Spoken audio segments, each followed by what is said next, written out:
তুমি ঘুমিয়ে আছো, হঠাৎ গভীর রাতে চোখ খুলে দেখলে তোমার শরীরের ওপর কেউ বসে আছে।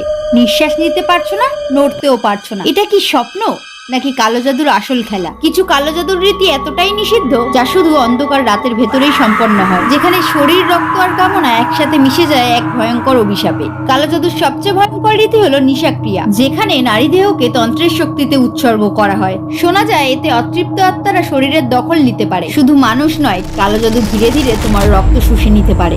এটি এমন এক শক্তি যা একবার কারোর উপর পড়লে ধ্বংস অবধারিত। বলা হয় কালো জাদুর আয়নায় কখনো নিজের ছায়া দেখা যায় না, সেখানে যা দেখা যায় তা বাস্তবে থাকার কথা নয়। সব সাধনা কালো জাদুর সবচেয়ে নিষিদ্ধ সাধনা, যেখানে মৃতদেহের ওপর বসে নগ্ন হয়ে তান্ত্রিক তার মন্ত্র সম্পন্ন করে। যারা এটা দেখে ফেলে তাদের নাকি আর বেঁচে থাকার অধিকার থাকে না। কিছু জাদুর অভিশাপ এমন যা দুইজন মানুষের মিলনের মুহূর্তেও তাদের দখল নিতে পারে। তখন শরীর স্পর্শ করে শুধুই অশুভ শক্তি। অনেকে বলে কিছু আত্মারা মানুষের রূপ নিয়ে রাতের অন্ধকারে আসে, কিন্তু আসল প্রশ্ন হলো তারা আসে ভালোবাসার জন্য নাকি শুধু শরীর ছোঁয়ার জন্য। একবার যদি কেউ এই অভিশপ্ত শক্তির গভীরে ডুবে যায়, তাহলে ফিরে আসার আর কোনো পথ থাকে না। তখন শরীর, মন, আত্মা সবটাই অন্য কারোর দখলে। তুমি কি এমন কিছু অনুভব করেছো যা ব্যাখ্যা করা অসম্ভব? কখনো এমন রাতে ঘুমিয়েছো যখন মনে হয়েছে কেউ তোমার উপর নজর রাখছে? কমেন্টে জানাও।